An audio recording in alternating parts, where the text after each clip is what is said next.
अस्सलाम वालेकुम dear students, उम्मीद करता हूँ बेटा सब लोग खैरियत से होंगे।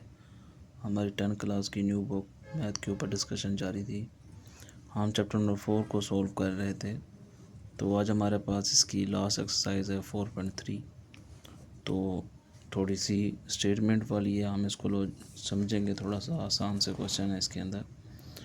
अब करें आप functions b of t 5200t represent the total balance.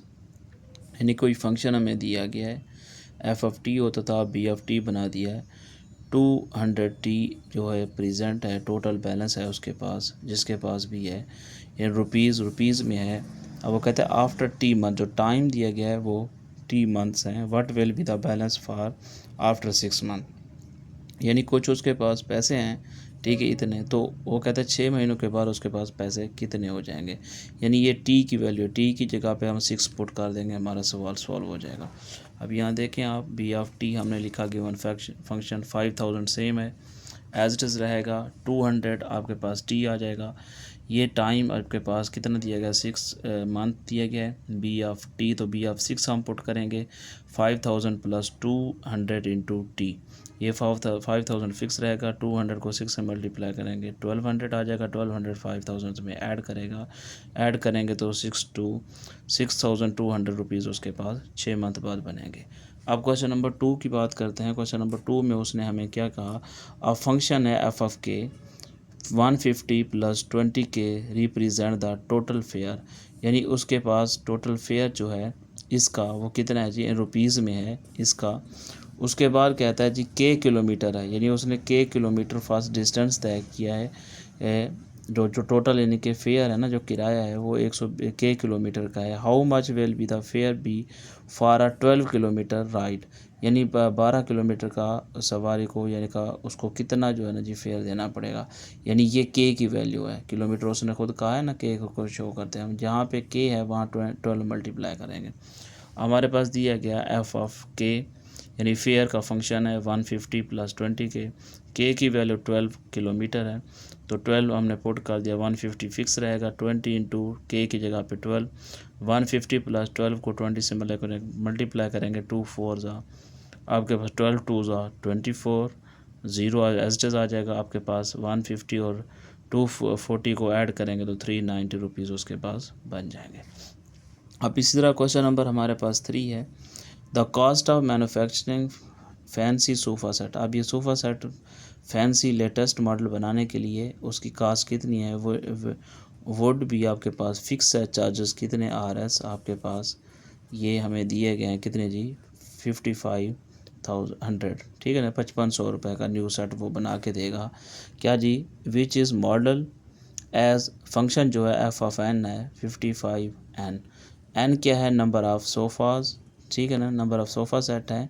Find the cost of the 50 sofa set. हम यानी कि 50 सोफ़ा सेट की वैल्यू फाइंड करनी है। एन की जगह पे हमने 50 पुट करना है।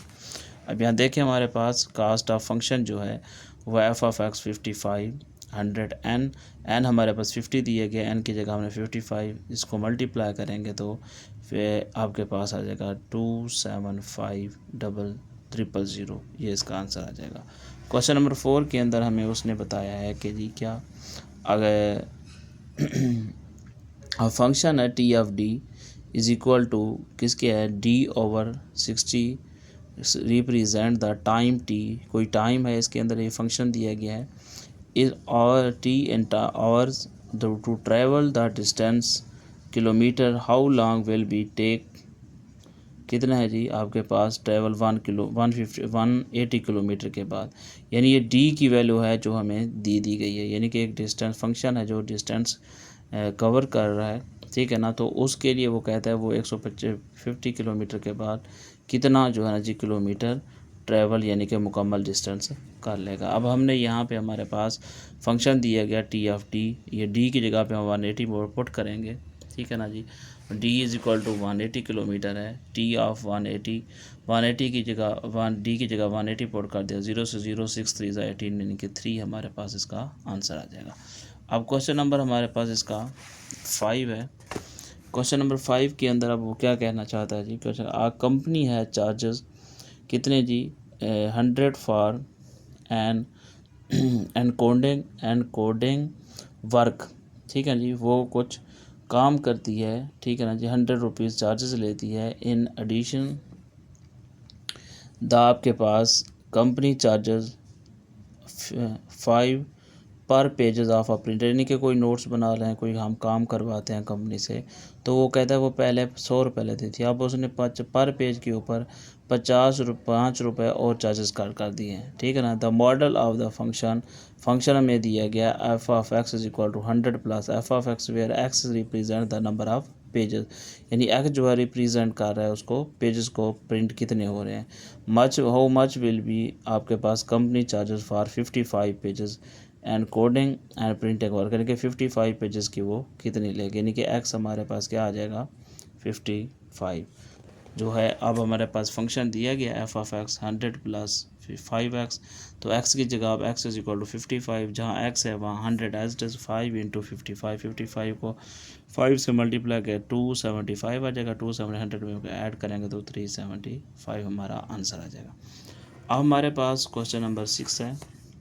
क्वेश्चन नंबर 6 में कहता है आ केमिकल रिएक्शन है इनस्टेबल एट कितने में 30 डिग्री सेंटीग्रेड में, एक केमिकल रिएक्शन है जो स्टेबल होता है 37 के ऊपर। The process must be stopped, ठीक है ना, वो स्टॉप नहीं होना चाहता, उसको रुकना नहीं चाहिए, यानी कि वो stable. If the temperature deviates by more than, या वो उससे ज़्यादा हो सकता है या वो कम होता है। द कंडीशन, यानी कि इससे 2.5 से।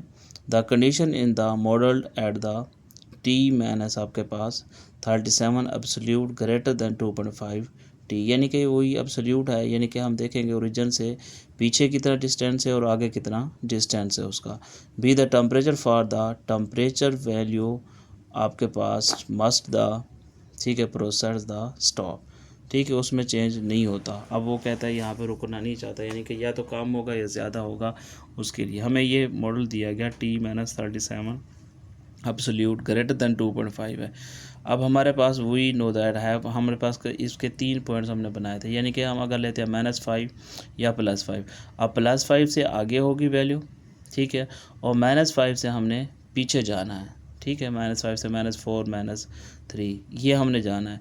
अब +5 से आगे हम जाएंगे। अब इसकी दो कंडीशन बनेगी, एक्स अगर एब्सोल्यूट है ग्रेटर देन ए है, या वो x ग्रेटर देन ए है या x लेस देन है, यानी कि माइनस में हो जाएगा, लेस देन माइनस है तब साइन चेंज होंगे ना। तो अब हमने यहाँ पे 2.5 है, एक दफ़ा इसको माइनस में और एक दफ़ा प्लस में पुट करना होगा। T minus 37 greater than 2.5, 37 minus पर तो जाके प्लस हो जाएगा, इनको ऐड करेंगे 2 + 2.5 + 37 तो 39.5 आ जाएगा। अब हम इसको माइनस करेंगे तो T minus 37 less than -2.5, 37 plus हो रहा है, माइनस हो रहा है तो जाके प्लस हो जाएगा, माइनस के 2.5 प्लस 37 तो 34.5 इसका हमारे पास आंसर आ जाएगा। अब क्वेश्चन नंबर हमारे पास इसका 7 है, सेकंड लास्ट क्वेश्चन है, वो भी इसी तरह से है। कहता है factory produced metal rods that 2.5 must be 2.5 metre long, यानी कि वो मीटर रॉड बनाती है, ठीक है ना, स्टील के या जिस तरह के भी हैं। अब वो कितने के बनाती है 2.5 के, विद कहता है जी क्या है tolerance of the ±0.04 metres and absolute value, ठीक है ना, ये मीटर है 0. या प्लस का या माइनस का है, उसने बता भी दिया है। अब तो इनइक्वालिटी, ठीक है ना, मॉडल्स दिस हमारे पास ये हमें फंक्शन दिया गया x - 2.5 आपके पास एब्सोल्यूट है, less than equal 0.04, what is the range of the acceptable आपके पास लेंथ है, ठीक है ना, 0.01 या 0.4 हम 1 कैरी पर स्केल में वगैरह लेते हैं। अब हमारे पास इसका जो फंक्शन हमें मिला है, ठीक है, उस फंक्शन को हम देखते हैं। फंक्शन हमें मिला जी कितना जी, x - 2.5 absolute value is less than equal 0.4। अब हम इसको लिख सकते हैं ना, x less than equal a या -a less than equal x less than equal a, यानी कि अब हमने जो प्लस माइनस वाला पढ़ा था ना, वो +5 से पीछे आएगा और -5 से आगे जाएगा, इसकी ये कंडीशन है समझ लें आप आपके पास। तो 0.5 माइनस का आएगा तो 0.04, फिर ये वैल्यू हमने वैसे दरमियान में और ये वैल्यू हम आगे लिख लेंगे। ये हमने क्वेश्चन नंबर 4 पॉइंट आपके पास 2 के अंदर कब क्वेश्चन किए थे हमने। ये आपके पास दो पार्ट हो जाएंगे, -0.04 less than equal x minus 2.5 और -2x-2.5 लेस देन इक्वल 0.04। अब ये देखें यहाँ 2.5 माइनस हो रहा है, इधर जाके आपके पास प्लस हो जाएगा। 2.5 माइनस 0.04 करेंगे तो 2.46 इसका आंसर आ जाएगा। 2.46 लेस देन इक्वल x के। अब ये मैं 2.5 यहाँ माइनस हो रहा तो जाके प्लस हो जाएगा। ठीक है जी, इसको प्लस करेंगे तो 0.04 में 2.5 तो आपके पास 2.54 इसका आंसर हमारे पास आ जाएगा। अब क्वेश्चन नंबर 8 है हमारे पास। 8 के अंदर क्या कहते हैं, अ मशीन पार्ट मस्ट बी, ठीक है, aligned so that its centre is exactly, आपके पास क्या है जी, अलाइन करेंगे हम एट ज़ीरो के ऊपर, यानी सेंटर पॉइंट के ऊपर हम उसको रखेंगे। इफ़ इट, ठीक है ना, शुड आपके पास क्या है जी, more shift it, if it shifts क्या बनेगी, more than 0.1 millimetre the part is rejected. ठीक है ना, पार्ट उसको क्या कर देंगे, रिजेक्ट करेंगे। The model is the given by the x का absolute greater than 0.1। What is आपके पास position of the centre cause reject, कब वो रिजेक्ट करेगा उसको। अब हमारे पास सीधा क्वेश्चन है, मॉडल हमें दिया गया है, ठीक है, एक्स एब्सोल्यूट ग्रेटर देन 0.1, तो x या तो a से ग्रेटर देन होगा या लेस देन होगा मैंने से। अब हमने वही वाली वैल्यू पुट कर देनी है, 0x ग्रेटर देन 0.1 तो x लेस देन माइनस 0.1। तो पोजीशन दैट कॉज, जब इसके नीचे लिखेंगे तो लिख देंगे क्योंकि इसमें कोई वैल्यू नहीं है। तो position that is cause cause आपके पास rejection must be greater than 0.1 millimetre और आपके पास लेस देन माइनस 0.1 मिलीमीटर, या ग्रेटर देन होगा या लेस देन होगा। तो ये हमारे पास 4.3 थी। तो आसान से क्वेश्चन थे, थोड़ा सा समझना है बस। तो मैं उम्मीद करता हूँ सबको क्वेश्चन समझ आए होंगे। अगर किसी को कोई भी प्रॉब्लम हो तो टेक्स्ट करके पूछ सकता है। तब तक अपना ख्याल रखिएगा। इंशाल्लाह नेक्स्ट लेक्चर में मुलाकात होगी। अल्लाह हाफिज़।